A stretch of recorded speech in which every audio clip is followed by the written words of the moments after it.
Então agora eu vou mostrar como adicionar uma nova ordem de serviço manualmente no sistema, né? Então eu estou aqui na aba ordem de serviço e vou em adicionar. Eu vou adicionar uma nova ordem de serviço. Aqui eu coloco a descrição do serviço, né? Por exemplo, reapertar parafusos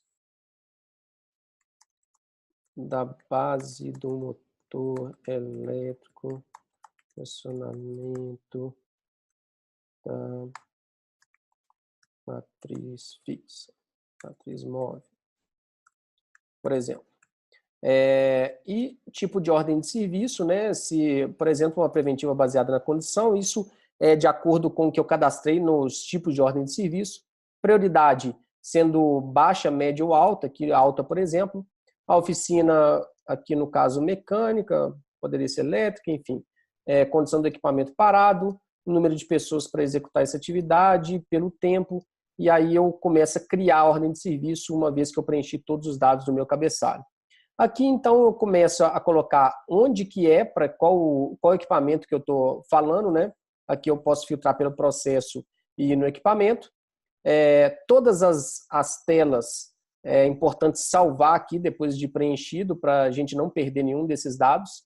As ações, às vezes eu não preciso de colocar muitos detalhes, eu só copio aqui da descrição e colo nas ações. Eu posso ainda colocar orientações, por exemplo, utilizar corretamente todos os EPIs, descartar corretamente os insumos da manutenção e assim por diante.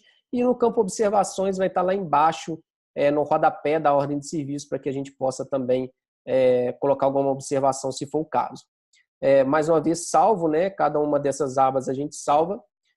Documentos. Então, documentos eu posso inserir qualquer tipo de documento, qualquer tipo de arquivo aqui, seja AutoCAD, PDF, Word, Excel, foto, né, JPEG, assim por diante. Qualquer um arquivo aqui, eu coloco a descrição dele e insiro ele através dessa seleção do documento. Isso é importante muito, por exemplo, na geração de histórico, né? Você executou a ordem de serviço, depois no fechamento da ordem de serviço, você vem aqui e simplesmente coloca a foto aí da ordem de serviço que foi preenchido manualmente pelo executante, ou fotos da execução, enfim. Então aqui a gente pode colocar qualquer tipo de arquivo. OS relacionada. Se eu tiver alguma OS relacionada a essa, por exemplo, esse reaperto dos parafusos, ele veio proveniente de uma outra ordem de serviço, né, que já estava no sistema, então eu venho aqui, adiciono e venho na ordem de serviço referente a ela, né? Por exemplo, aqui inspeção mecânica mensal, vamos colocar inspeção elétrica mensal com equipamento em funcionamento. Então, coloco a partir da ordem número 7, salvar. Então, ele cria essa rastreabilidade, né, no sistema. Fala que essa ordem, esse reaperto, veio dessa ordem de inspeção elétrica mensal.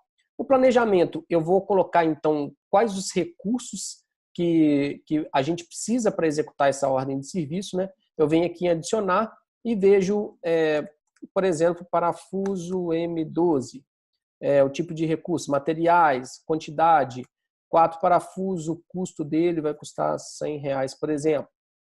E salvo, eu tenho todos os meus materiais aqui. E assim, da mesma forma, a gente pode fazer para serviço, para mão de obra. E nos recursos utilizados, quando a gente for encerrar a ordem de serviço, a gente preenche os recursos que de fato foram utilizados, né, para geração, inclusive, do custo que foi a ordem de serviço. O controle da OS, então, é mais para o fechamento da ordem de serviço, ele traz todos os dados da solicitação, de emissão da ordem de serviço, assim por diante. Quando a gente finalizar aqui a ordem de serviço, ele acaba de preencher o horário. Programação, a gente vai falar num outro tutorial aqui como que a gente faz a programação das ordens de serviço, ele já vem preenchido automaticamente. E a execução, eu vou preencher a data início e data fim de execução quando essa ordem for finalizada. E encerramento não é a mesma coisa da execução, da data fim de execução. Encerramento quer dizer que quando ele foi liberado esse equipamento, né? Por quê? Porque na indisponibilidade eu posso falar, o equipamento ficou indisponível desde a minha solicitação, do início da programação, o início da execução, até o final da execução ou o encerramento. Às vezes o encerramento, às vezes finalizou a execução do serviço, mas o encerramento foi depois de ter testado o equipamento, etc. E nesse período ainda ficou indisponível. Essa data fim, hora fim, menos a data e hora início, é que vai gerar a indisponibilidade do equipamento e que gera o indicador de disponibilidade, né? Aqui, se eu quiser cancelar o ES, eu posso cancelar e justificar o meu cancelamento, e todos esses tempos aqui vêm do preenchimento, vem o preenchimento automático a partir do preenchimento de todas as datas e horas aqui de início e fim, né, na programação, execução e assim por diante. Então, é isso. Aqui também, para finalizar, a gente visualiza a ordem de serviço, né, como que ela vai ficar impressa, e a gente pode imprimir essa ordem de serviço, né, no sistema. E aí, assim, da mesma forma, a gente consegue alterar, editar e assim por diante.